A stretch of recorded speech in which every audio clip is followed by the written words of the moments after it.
Pozdrav dragi moji, evo jedne lijepe pjesme za Milanku. Milanka, rekla si da ti je to tvoja mama pjevala i da se rado sjećaš te pjesme. Pošto je ovo sevdah, probat ću ti ispjevati barem približno kako tvoja mama. Karanfil se na put sprema i pjeva, a draga mu konja sedla i plače.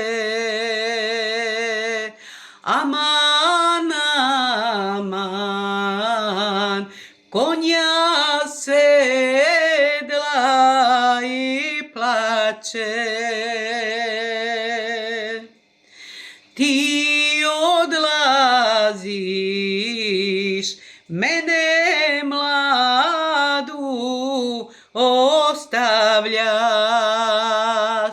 Aman, aman, mene mladu ostavljaš. Ostavljam te tvojoj majci i mojoj. Šta će meni tvoja majka i moja, kad ja nemam tebe mladog kraj sebe.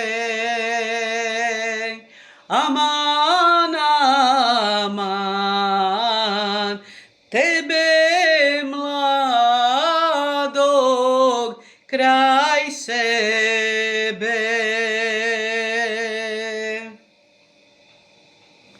Draga Milanka, nadam se da će ti se svidjeti, da je to bar malo približno kako tvoja mama pjeva.